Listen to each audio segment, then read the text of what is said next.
Hello बच्चों, नमस्कार। मैं डॉक्टर राजेश मटपाल आपका स्वागत करता हूं अपने ऑनलाइन प्लेटफॉर्म मटपाल क्लासेस पे।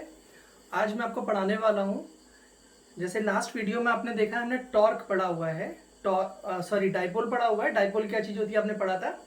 अब उस पर फिर आगे का टॉपिक क्या है फिर आगे डिस्कस करते हैं। देखिए कल डाइपोल मैंने पढ़ाया था आपको, यहाँ पे आपने देखा था माइनस क्यू और इधर आप लोग रखते थे प्लस क्यू। तो हमने कहा a system of two charges equal but opposite. तो ये इक्वल है, दोनों का जो मैग्नीट्यूड है, मैग्नीट्यूड बेटा कितना है आपका q है, और इनके बीच की फाइनाइट डिस्टेंस से ये सेपरेटेड है। मान लीजिए डिस्टेंस हमने कितनी करी 2a बोल दी। कुछ बुक्स में 2a भी लिखी होती है, कुछ में 12 भी लिखी होती है, इससे कोई फर्क नहीं पड़ता, दोनों ले सकते हैं। ठीक है, आप 2a भी लें तब भी ठीक है, 12 लेते हैं तब भी ठीक है। इनके बीच की डिस्टेंस हम लोग 12 लेते हैं। और 2a ही लेने का कॉन्सेप्ट हम थोड़ा मिडिल पॉइंट से इसको अलग अलग करते हैं, a और a में डिसाइड हो जाए, इसलिए हम लेते हैं। मैग्नीट्यूड इसका q हो गया, और जो हमारी डिस्टेंस है वो कितनी है आपकी 2a हो गई। ठीक हो गया। तो इसके लिए मैंने आपको पढ़ाया था कि मैग्नीट्यूड है, डिस्टेंस इनके बीच की 2a है, मैग्नीट्यूड सेम होना चाहिए बोला था। मैग्नीट्यूड बेटा सेम, बट क्या होने चाहिए, अगर वो ऑपोजिट होते हैं तो वो एक डाइपोल क्रिएट करते हैं। और फिर मैंने पढ़ाया था आपको डाइपोल मूवमेंट। तो डाइपोल मूवमेंट आप लोगों ने पढ़ा था P is equal to Q into 2a। ये प्रीवियस वीडियो में आपने देखा है, और इसकी डायरेक्शन होती है माइनस से प्लस की ओर को, अगर हम डाइपोल मूवमेंट की बात करते हैं। तो अभी देखो आपका जो न्यूमेरिकल आपसे पूछा जा रहा है, आप जो टॉपिक मैं आज को पढ़ाने वाला हूं, कि अगर इस डाइपोल को उठा के अगर मैं इलेक्ट्रिक फील्ड में रखता हूं तो इलेक्ट्रिक फील्ड में क्या होगा। फिर से बेसिक की बात करते हैं। जब हम इलेक्ट्रिक फील्ड में, जैसे इलेक्ट्रिक फील्ड आपका, अब एक तरफ प्लस लगा दीजिए, एक तरफ माइनस लगा दीजिए। अब यहाँ पे अगर आप बच्चों चार्ज पार्टिकल रखते हैं, तो हमने पढ़ा था electric field intensity E is equal to F upon Q naught. F is equal to कितना होता है आपका क्यू नॉट ई। तो हमें पता है कि जब हम इलेक्ट्रिक फील्ड की डायरेक्शन प्लस टू माइनस होती है। इलेक्ट्रिक फील्ड में जब हम किसी चार्ज पार्टिकल को रखेंगे, that charge particle will experience a force कितना, F is equal to Q naught E. तो डाइपोल के पास तो आपको दिख रहा है दो दो चार्जेस है, Q है, माइनस Q है, प्लस Q है। तो दो दो चार्जेस है, तो ऑब्वियस सी बात है उसको फोर्स लगेगा। ठीक हो गया।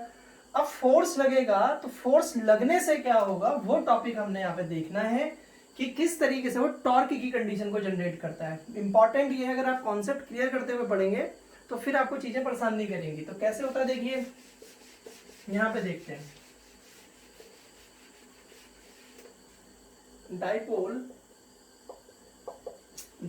इन अ यूनिफॉर्म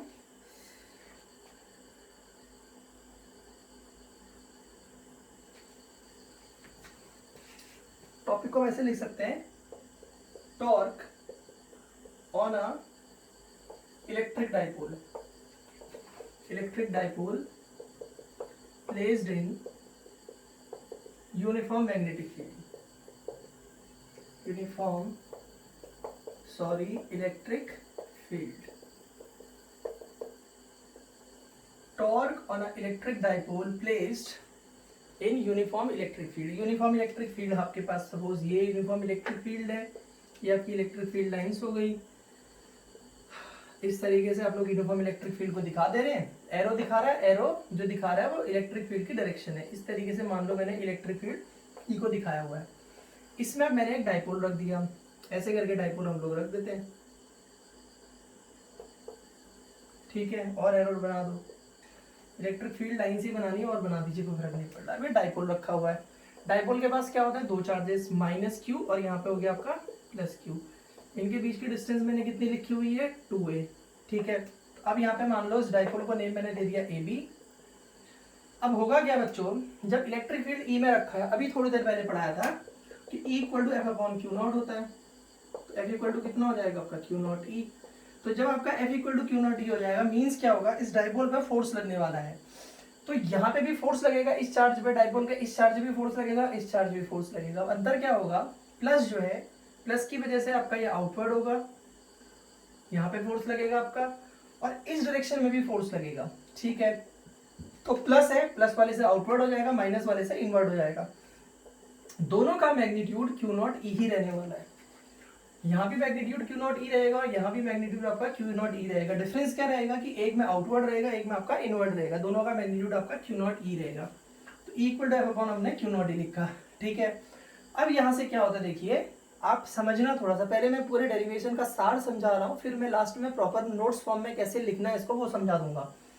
तो आपने देखा कि ठीक है भाई, ये दो चार्जेस रखे हुए हैं, इन दो चार्जेस में आपका फोर्स लग रहा है। बच्चों यहाँ पे क्या हो रहा है, दो कंडीशंस जनरेट हो रही है। पहली, आपको दिख रहा है कि इक्वल फोर्सेस एक्ट कर रहे हैं, कितना है उसका magnitude F equal to Q naught E. और सेकंड चीज मुझे दिख रही है, सेकंड चीज जो दिख रही है वो है क्या, कि ये जो फोर्सेस हैं ऑपोजिटली एक्ट कर रहे हैं, ऑपोजिटली एक्ट कर रहे हैं। तो we are seeing two things, one that there are two forces acting and the magnitude of both the forces is same, that is F equal to Q naught E. And the second thing is both the forces are acting in the opposite directions, दोनों की directions क्या है आपकी, opposite है। तो direction अब होता क्या है, देखो टॉर्क की जब हम बात करते हैं तो टॉर्क और फोर्स में क्या डिफरेंस होता है। अगर आपको टॉर्क फोर्स में डिफरेंस पता नहीं है, ये छोटी छोटी चीजें पता नहीं है, तो आप तुरंत डेरिवेशन करोगे, ऐसा समझ में नहीं आएगा। तो जब ये दो कंडीशन सेटिस्फाई होती हैं किसी जगह पे, पहली बात इक्वल फोर्स लगे, दूसरा वो अपोजिटली एक्ट होता है, तो वो कंडीशन जनरेट करता है टॉर्क की। ठीक है, जैसे आपके पास मान लो ये चीज है, मैं इसको इधर को फोर्स लगा रहा हूँ, कोई इधर को फोर्स लगा रहा है, तो ये रोटेट करना लग जाएगा। तो होता क्या है, अब हम बात करते हैं अगर फोर्स और टॉर्क की, तो क्या डिफरेंस है। फोर्स जो है बच्चों को लीनियर मोशन में एक्ट करता है और टॉर्क आपका रोटेशनल मोशन में एक्ट करता है।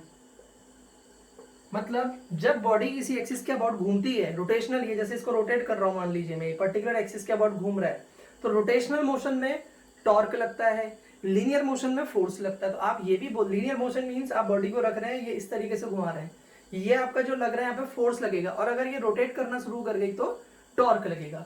तो कहीं पे अगर कंडीशन जनरेट हो रही है टॉर्क की, तो मतलब वो बॉडी रोटेट करेगी, बॉडी क्या करेगी आपकी, रोटेट। तो फिलहाल ये बॉडी किस एंगल पे रखी हुई है, मैंने डाइपोल आपका थीटा एंगल पे रखा हुआ है। तो मैंने कहा कि थीटा एंगल पे रखा हुआ है, इस पे दो फोर्स एक्ट कर रहे हैं, और दोनों फोर्स कैसे हैं, मैग्नीट्यूड इक्वल है और अपोजिटली एक्ट कर रहे हैं, जिसकी वजह से टॉर्क की कंडीशन को जनरेट करेंगे। तो मुझसे ये पूछा गया कि टॉर्क कितना होगा। तो आप प्रॉपर देखिए नोट्स फॉर्म में कैसे लिखते हैं, उसको मैं आपको लिख के दिखा देता हूँ, आप लोग भी साथ साथ में नोट्स बना सकते हैं। आपको पहले फोर्स और टॉर्क में डिफरेंस समझ में आ गया। फोर्स आपका होता है F equal to M A पड़ा होगा, और टॉर्क होता है tau equal to R into F, distance की फॉर्म में लिखते हैं आर इंटू एफ। तो ये जो एक्सिस ऑफ रोटेशन जिसके अबाउट ये बॉडी घूमेगी, तो ये तो एफ लग रहा है और ये आर डिस्टेंस हो गई, तो टाउ इक्वल टू क्या होता है आपका आर इंटू एफ हो गया, ये आपका टॉर्क हो गया, और यहाँ पे आपका फोर्स हो गया जो बॉडी पे जनरली लगाते हैं। तो यहाँ पे लिख दीजिए late AB be a dipole having charges plus Q and minus Q placed in uniform. ये ध्यान से समझना, यूनिफॉर्म मतलब होता है एक समान। ठीक है, स्कूल में हम लोग यूनिफॉर्म देते, नहीं तो होगा क्या, कोई गरीब बच्चा है तो वो तो गरीब से ड्रेस पहन लगा, कोई अमीर है फैशन प्रतियोगिता हो जाएगी वहाँ, तो सारे बच्चे एक जैसे लगे, इसलिए हमने यूनिफॉर्म कहते हैं स्कूल के अंदर, ताकि सारे बच्चों का ड्रेस कोड एक ही जैसा रहे। तो यूनिफॉर्म मतलब एक समान इलेक्ट्रिक फील्ड होता है जो यूनिफॉर्मली डिस्ट्रीब्यूटेड रहेगा, वहाँ पे uniform. Let AB be a dipole having charges plus Q and minus Q placed in a uniform electric field at an angle theta with it. Electric field के साथ ये आपका इलेक्ट्रिक फील्ड जा रहा है, जो डाइपोल है वो थीटा एंगल पे रखा हुआ है। ठीक है, इसमें लिखेंगे क्या, the force experienced by charge, plus Q कितना हो जाएगा, F equal to Q E, तो यहाँ पे क्या हो जाएगा इसका, ये आपको हो जाएगा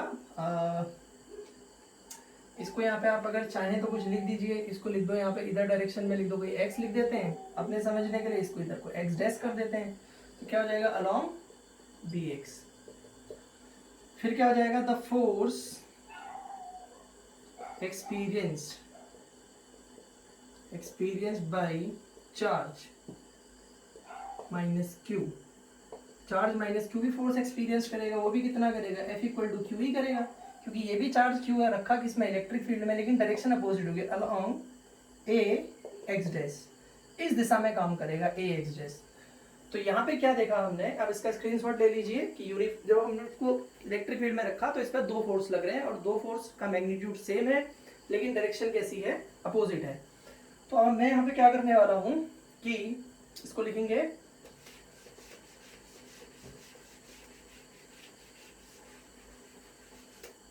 as the magnitude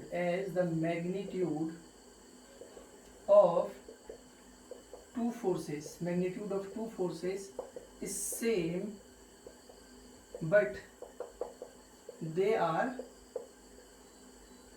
acting in opposite direction,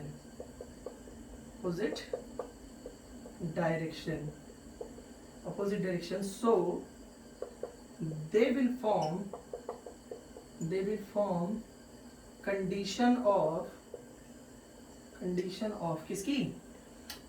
of torque। भाई ये जरूरी है, अगर ये दो कंडीशन सेटिस्फाइड नहीं होंगे तो टॉर्क नहीं निकलेगा। तो इसलिए बार बार बोल रहा हूँ, कॉन्सेप्ट क्लियर होने चाहिए कि टॉर्क कब बनेगा, when there are two forces होना चाहिए। पहली बात उनका मैग्नीट्यूड सेम होना चाहिए, दूसरी बात होनी चाहिए कि वो अपोजिटली एक्ट करने चाहिए, ठीक है। तो भाई टॉर्क का क्या फॉर्मूला होता है, टॉर्क अभी मैंने समझाया था R इंटू एफ। तो क्या होता है, इसमें लिख देंगे आप आइदर फोर्स, कोई एक फोर्स ले लीजिए, इनटू परपेंडिकुलर डिस्टेंस, ये लिखा हुआ है परपेंडिकुलर, ठीक है, परपेंडिकुलर डिस्टेंस बिटवीन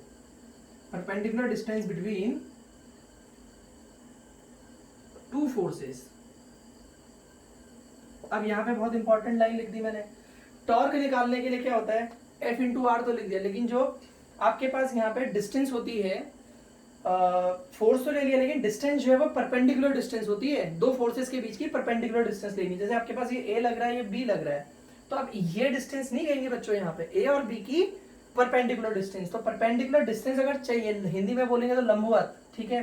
तो यहाँ से मुझे परपेंडिकुलर डालना है, ये 90 डिग्री का एंगल बनाएगा जो, ये परपेंडिकुलर हुआ। तो ए बी और इसको लिख देता हूं मैं सी। तो अब मुझे अगर निकालना है तो मैं कहूंगा फोर्स कितना है, एफ, और परपेंडिकुलर डिस्टेंस कितनी है, बी सी। तो मुझे टॉर्क निकल के आएगा जब मैं निकालने वाला हूँ F into B C. F क्या हो गया आपका फोर्स, और बी सी आपकी निकल के आ गई परपेंडिकुलर डिस्टेंस। फिर स्क्रीनशॉट लो, फिर आगे बढ़ते हैं।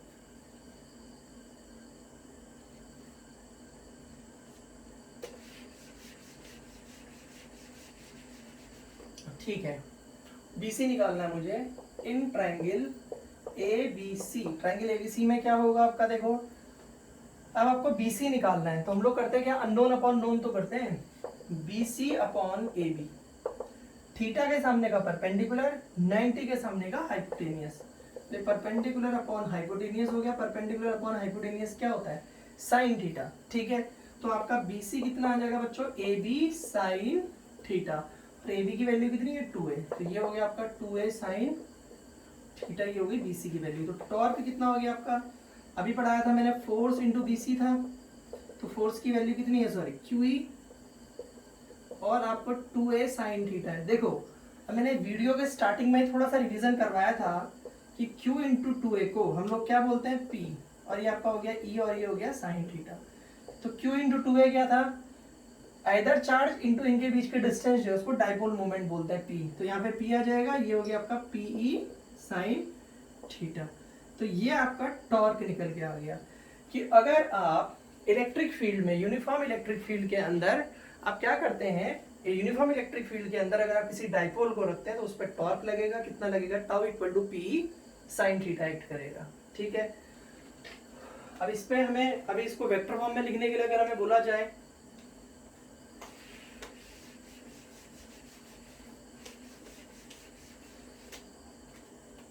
तो हमने ये निकाल दिया है। तो जैसे आप लोगों ने पढ़ा था, देखिए क्लास कहाँ पे, क्लास 11th में, ए बी साइन थीटा को क्या बोलते थे हम लोग, A cross B. A B sine theta N cap जब होता था तो ए क्रॉस बी। तो यहाँ पे वैसे ही टाउ वेक्टर हो जाएगा आपका पी क्रॉस ई। तो कहने का मतलब हो गया कि अगर हम दो वेक्टर्स का क्रॉस लेके चलते हैं, जो तीसरा वेक्टर होता है वो आपका इन दोनों के परपेंडिकुलर होता है। तो जैसे आप यहाँ पे ध्यान दीजिए, आप P क्रॉस E निकाल लें, ठीक है, आपका ये P है, E है मान लीजिए, तो जो आपका टाउ होगा टॉर्क वो इन दोनों के परपेंडिकुलर होगा, यही तो हुआ टाउ। तो टाउ जो है वो इन दोनों के परपेंडिकुलर एक्ट कर रहा होगा। तो आपका क्या निकल के आ गया, tau vector is equal to P cross E। अब आप ध्यान दीजिए, इसमें दो कंडीशंस को डिस्कस कर लेते हैं। पहली condition, if theta equal to 0 degree, अगर थीटा 0 होगा तो sine theta equal to sine 0 is equal to 0 हो जाएगा, तो आपका जो टॉर्क है वो 0 हो जाएगा। और सेकंड कंडीशन क्या है आपका, if theta equal to 90 degree, मतलब आपका ये जो डाइपोल है वो ऐसे रख दिया जाए, कितना एंगल बना रहा है इलेक्ट्रिक फील्ड के साथ, 90 डिग्री। जब मैं इसको ऐसे रख दूंगा तो 90 तो बनेगा ही, तो बच्चों 90 बनाएगा, थीटा 90 बनाएगा तो क्या होगा इस केस में, sine theta equal to sine 90। Sine 90 की वैल्यू कितनी होती है, 1। 1 कैसी वैल्यू होती है इसकी, मैक्सिमम। तो आपके पास क्या हो जाएगा, tau vector is equal to, या टाउ ले लो आप, कोई फर्क नहीं पड़ता उससे, आप टाउ लेंगे तो वो हो जाएगा आपका P। तो बच्चों ये साइन थीटा की अगर 90 रखने पे मैक्सिमम वैल्यू है, तो जो टाउ निकल के आएगा ये टाउ की कैसी वैल्यू होगी, मैक्सिमम की। तो अगर मान लीजिए आपसे ऑब्जेक्टिव क्वेश्चन पूछा जाता है जिस बोर्ड से भी, जहाँ से भी एग्जाम दे रहे हैं, कि भाई डाइपोल को इलेक्ट्रिक फील्ड में रख रहे हैं, उस पर कब मैक्सिमम टॉर्क एक्ट करेगा, तो आप बोल रहे हैं कि जब हम उसको परपेंडिकुलर रख देते हैं। तो अगर हम उसको परपेंडिकुलर रखेंगे तो उस केस में लगने वाला जो आपका टॉर्क होगा वो मैक्सिमम हो जाएगा, ठीक है। आपने ये देखा कि भाई टॉर्क को इलेक्ट्रिक फील्ड में रखते हैं, यूनिफॉर्म इलेक्ट्रिक फील्ड में रखते हैं, तो उसको रखने से क्या होगा। अब इसी पे बेस्ड हम एक टॉपिक और आगे करते हैं।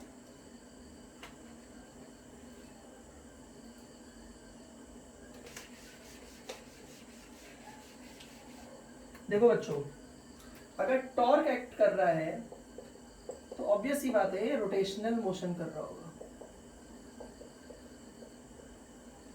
अभी मैंने आपको समझाया था कि अगर मुझसे कोई पूछे कि भाई टॉर्क क्या होता है, तो मैंने आपको बताया था, मैं यही बोलूंगा सिंपली कि टॉर्क क्या होता है, फोर्स होता है।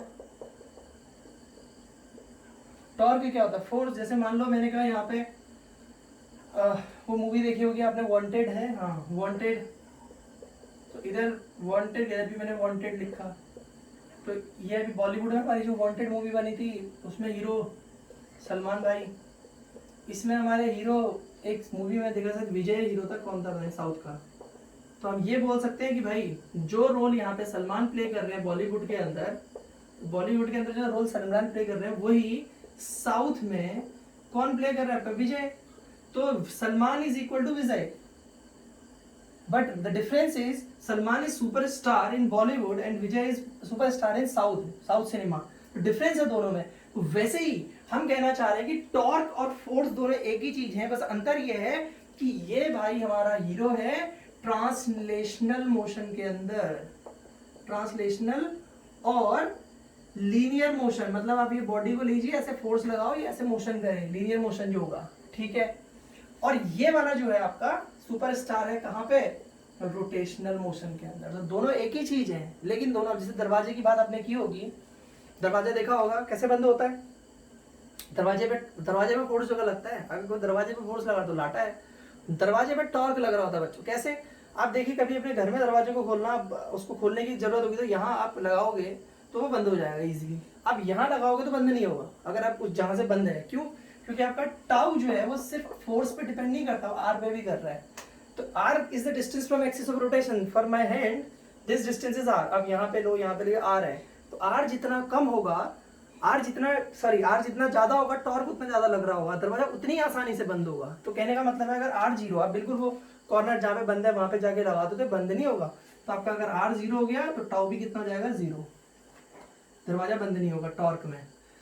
और दूसरी कंडीशन अगर आप किनारे में, तो हमारे घर में जो दरवाजे लगाने वाले होते हैं अनपढ़ होते हैं मैक्सिमम केस में, लेकिन वो देखो कितना बढ़िया दिमाग लगाते हैं, प्रैक्टिकली सीख रहे होते हैं। और कुछ लोग बच्चे ऐसे होते हैं जो पढ़ लिख करके भी फिर वो नहीं सोच रहे होते कि क्या बात है। तो इसको सोचना बहुत जरूरी है, थॉट प्रोसेस की हो क्या रहा है।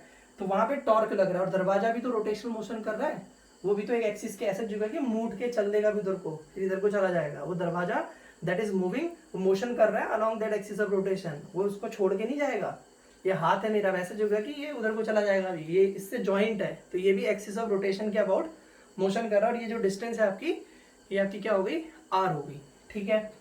तो हमने यहाँ पे ये समझ लिया। टॉर्क की बात कर ली, रोटेशनल मोशन की बात कर ली। अब हम अगर बात करते हैं कि वर्क डन निकालना चाहें, अगर हम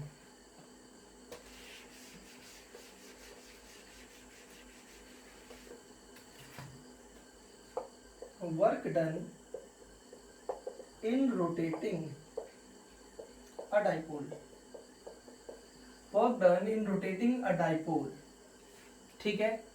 अगर हम किसी डाइपोल को रोटेट करना चाहते हैं तो सबसे पहले तो बच्चों ध्यान दो, सबको पता है work done is equal to होता है आपका फोर्स इनटू डिस्प्लेसमेंट। लेकिन जब आप रोटेशनल मोशन की बात करते हैं, रोटेशनल मोशन की बात करते हैं, जैसे ये रोटेट करना है, आपने इसको रोटेट कर रहे हैं, तो रोटेशनल मोशन में तो भाई फोर्स का रोल कौन प्ले करेगा? अब तो कौन प्ले करेगा? आपका टॉर्क। अब डिस्प्लेसमेंट जो है उसका रोल कौन प्ले करता है? Angular displacement. अब हीरोइन भी तो बदलेगी, हीरो बदल रहा है तो वैसे यहाँ पे डिस्प्लेसमेंट क्या है? आप अगर यहाँ से किसी बॉडी पे फोर्स लगाते हैं, वो बॉडी यहाँ से यहाँ चले जाती है, तो दिस इज योर डिस्प्लेसमेंट, ये आपका डिस्प्लेसमेंट हो गया। और यहाँ पे सपोज आपने फोर्स लगाया एफ, तो वर्क डन आपका हो गया एफ इंटू एक्स। फिर से मैं बात कर रहा हूँ कॉन्सेप्ट पे जाने की, पहले मैं कॉन्सेप्ट समझाऊंगा, फिर मैं डेरिवेशन ड्राइव कराऊंगा। और अगर आप बात कर रहे हैं कि कोई बॉडी यहाँ पे रखी हुई है, वो यहाँ से यहाँ जाती है, देखो तो ये कैसा मोशन कर रही है? रोटेशनल। यहाँ से इधर चले गई, मान लो भैंस खूंटे पे बंधा हुआ है, ऐसा रोटेशनल मोशन कर रहा है इस तरीके से, ठीक है। एक्सिस ऑफ रोटेशन के अबाउट ही तो घूमता रहेगा, तो वो यहाँ से यहाँ जा रही है, तो कितना एंगल घूमी? मान लो थीटा। और टॉर्क कितना एक्ट कर रहा है? यहाँ पे तो फोर्स एक्ट करेगा नहीं, इसको घुमाएगा कौन? टॉर्क। तो यहाँ पे जो टाउ एक्ट कर रहा होगा, तो वर्क डन क्या हो जाएगा आपका? Tau into theta. तो अंतर है, जैसे आप यहाँ पे सामने से देखिए बोर्ड पे कि वहां पे आपका फोर्स इंटू डिस्प्लेसमेंट होता है, work done is equal to force into displacement, यहाँ पे टॉर्क। अब जिसको बात समझ में आ गई वो जिंदगी भर भूलेगा नहीं कि भाई रोटेशनल मोशन में जो लीनियर का फॉर्मूला है, that will be equal to rotational formula if we replace force by torque. और वहां यहाँ डिस्प्लेसमेंट, अब भैंस खूंटे से बंधा हुआ है तो 360 डिग्री तो घूमेगा, उसकी जिंदगी 360 डिग्री का बोर्ड घूमती रहेगी। खुला वाला लीनियर मोशन कहीं भी कर सकता है, ठीक है। तो यहाँ पे थीटा में लेके चलते हैं डिस्प्लेसमेंट, तो W equal to tau into theta, और यहाँ W equal to F into X होता है, फोर्स इंटू डिस्प्लेसमेंट, और यहाँ टॉर्क इंटू थीटा होगा। तो अब हमें क्या करना है? वर्क डन इन रोटेटिंग लिख दिया, तो जब रोटेटिंग बोलूंगा तो फॉर्मूला ये वाला आ जाएगा, ठीक है। तो अब यहाँ पे देखो क्या करते हैं,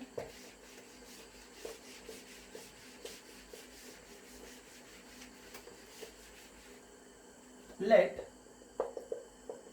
dipole is rotated through a small angle d theta। ये मान लीजिए आपने डाइपोल रखा हुआ था,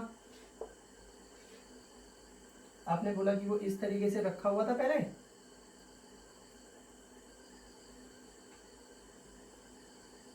अब उसने ये पोजीशन अपनी एक्वायर कर ली है, और ये जो घुमा है एंगल, ये कितना घुमा है? डी थीटा, ठीक है। तो क्या हो जाएगा? Work done in rotating through small distance D theta, तो tau D W small work done होगा, तो वर्क डन इक्वल टू क्या होगा यहाँ पे? Torque into angular displacement. Torque को किससे डिनोट करते हैं बच्चों? टाउ से, और ये डी थीटा हो गया, ये आपका डी डब्ल्यू निकल के आ गया, ठीक है। अभी मैंने आपको पढ़ाया था टाउ कितना होता है आपका? पीई साइन थीटा, तो डी डब्ल्यू कितना हो जाएगा आपका? पीई साइन थीटा, और यहाँ पे हो गया क्या? D theta. तो अभी तो इसी वीडियो के पहले वाले पार्ट में तो पढ़ा है पीई साइन थीटा। तो अगर आप एक छोटे से एंगल से इसको रोटेट करना चाहते हैं डी थीटा से, तो इतना वर्क डन करना पड़ेगा। अब मान लीजिए आप इसका स्क्रीनशॉट लो, इसको नोट करो। अब आपको बोला गया कि सपोज वो इनिशियली किसी थीटा 1 एंगल पे था और थीटा 2 एंगल तक जाना चाहता है, तो फिर हम कैसे करेंगे? देखो इसको,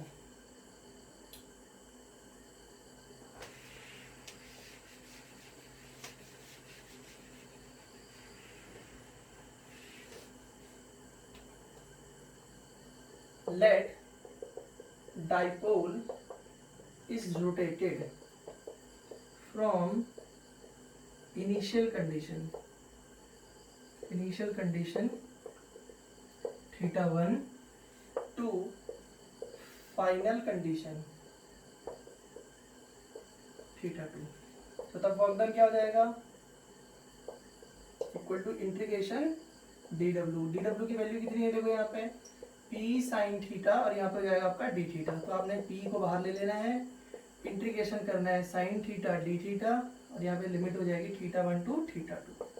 तो ये पी आ गया और इसकी ये आपका पी आ गया और यहाँ पे क्या हो जाएगा साइन थीटा का आपका माइनस कॉस थीटा और यहाँ थीटा 1 टू थीटा 2। तो माइनस पी आपका बाहर आ गया, upper limit minus lower limit करते हैं बच्चों, cos theta 2 minus cos theta 1। जिनको पता नहीं है integration sine theta D theta वो क्या होता है माइनस कॉस थीटा। ठीक है, तो यहाँ पे आप इसको अंदर मल्टीप्लाई कर देंगे माइनस के साइन को, तो P E cos theta 1 minus cos theta 2, ये आपका वर्क डन निकल के आ गया। इसको नोट कर लीजिए।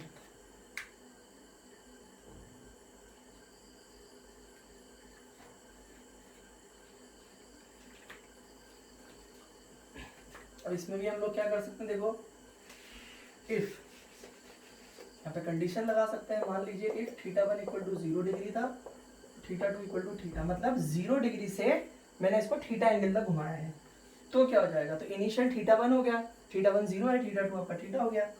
तो वर्क डन कितना हो जाएगा आपका P E cos 0 minus cos theta. तो पी ई कॉस 0 कितना होगा आपका 1 माइनस कॉस थीटा। तो आपका ये वर्क डन का फॉर्मूला निकल के आ गया। ठीक है, अब आप यहाँ पे ध्यान दीजिए, और कंडीशंस भी आप डिस्कस कर सकते हैं। अब सभी मैं ही सोचूंगा तो तुम्हें भी सोचना चाहिए थोड़ा थोड़ा। 0 ले लो, इसको 180 रख के देखना, कॉस 180 रखोगे तो क्या होगा, 0 से 180 तक घुमाएंगे तो क्या होगा, तो सोचो कॉस 180 होगा तो बेटा खुद से भी थोड़ा सी चीजें करनी। कॉस 180 होगा तो क्या हो जाएगा, उसको भी कर लेते हैं। First condition. सेकेंड कंडीशन है, अगर आपका थीटा 1 0 डिग्री से थीटा 2 आपका कितना होगा 180 डिग्री, तो डब्ल्यू कितना हो जाएगा आपका P E cos theta 1 minus cos theta, तो कॉस 0 माइनस कॉस 180। अब कॉस 0 तुम्हारा कितना होता है 1 और कॉस 180 कितना होता है -1, तो डब्ल्यू कितना हो जाएगा P E cos 0 1 minus minus 1, 2 P E हो गया।